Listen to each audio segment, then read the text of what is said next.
I think people in the tourism business in general should be very interested in accessible tourism, because this will become a stronger and stronger factor in what attracts people to come to Europe. If they see other parts of the world are easier to travel to, are more welcoming, more comfortable, it'll be a hard choice to go to Europe if they see that it's difficult to get around and people don't really understand my needs.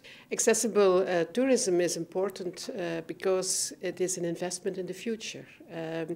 I think accessible tourism has to do with quality and has to do to adjust your service to the market and to your client. Put your client in the center. When we say accessible, we don't mean only disabled people. We mean everyone, and we mean the massive numbers of all the people, and all the people over 55, over 60, that they're very active, they have their pensions, and they want to visit the world.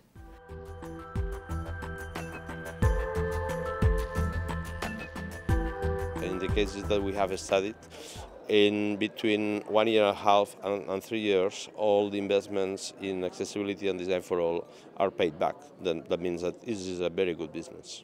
There's a high level of loyalty, so we know that some of the clients that they have with the limitations are coming back again and recommending. So this is an interesting contribution to the business, especially in this economic context. We're seeing that everything we're doing is really paying back very, very fast. I know when we was doing education in 2005 on 50 hotels in Sweden, we was really seeing that it was payback just in the first year. In the end, investing in a segment such as the disability market will reap a lot of returns. So you're not just being a good person, which is good to be a good person, but you're actually going to end up with more revenue and more profit and better bottom line. So it just seems a win-win-win. One person of one group decides what the whole group can do, and we have a lot of conferences and meetings in our town and all the things. Mostly you have 2, 5, 4 people which need special help, and they decide, or they have to decide what the whole group is possible to do. Goodwill is very strong as a motor, but envy is also a very strong one. And if somebody sees that somebody else is receiving high marks for accessibility as a quality standard, people want the same. When I work with Viaggi del Ventaglio as an Italian tour operator, in 2 years we grew the business from 700,000 euros to 4.2 million euros in only 2 years.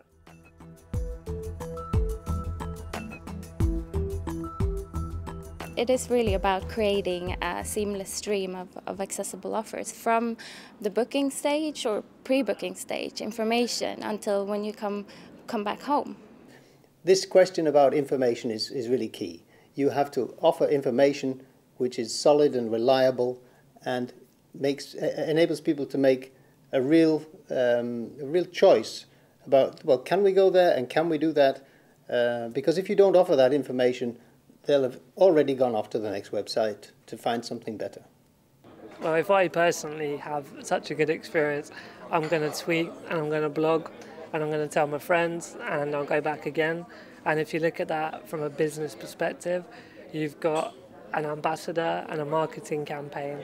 Forget that I run the magazine as well, but just as an individual, I will bring more business back through myself, through my network, with me, and other people through word-of-mouth marketing.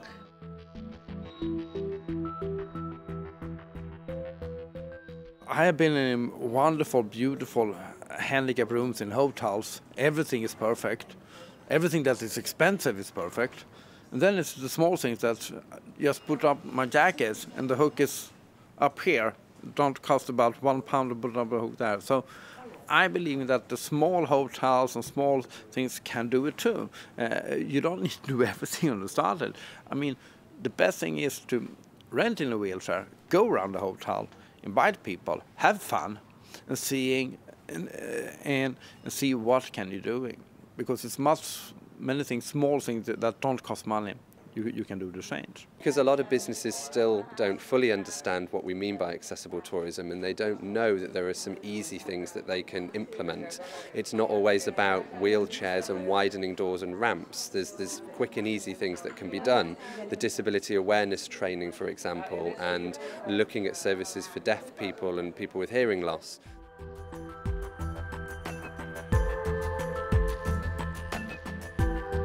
Training is seen by many businesses, by many smaller businesses, as a cost and only as a cost, something that they therefore don't want to do, but it's not really seen as part of their general customer service that they're providing to everybody. Another broad area is training, so the training of the staff, who then understand what they should or shouldn't be doing to support you as a customer, not as a special disabled person, but as someone that utilises that transport link.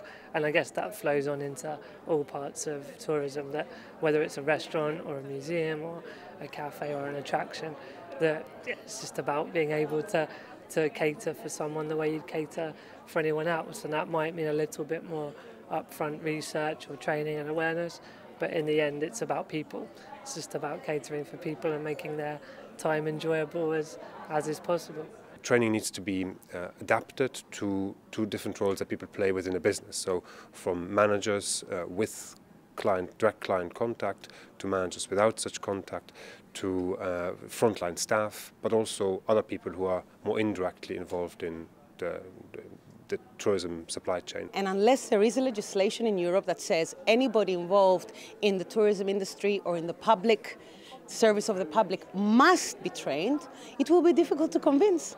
We must go to the school, we must do the education about it, we must speak with the enterprises, and we must do all our efforts to let them understand that accessibility is not something for healthy, but it's something that is good for the territory, is good for the economy, and is good for tourism.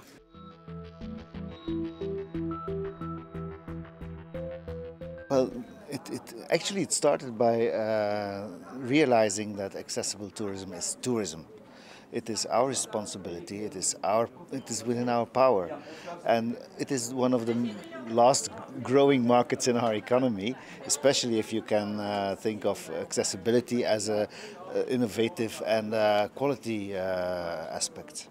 Everything that we do as a tourist board is about growing the value of tourism. So we're trying to grow the value 5% year on year, and our work on accessible tourism is no different. It is because we believe that if we have more people with access needs and disabled people travelling, they will be spending more money and it will help us meet that growth target.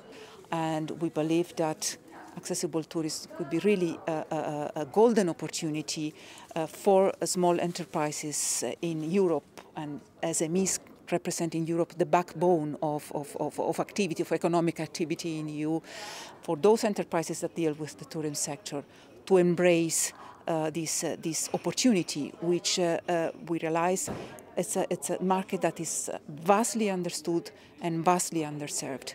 So our effort is really to increase awareness about its opportunity. So not only a legal aspect, but also a business case.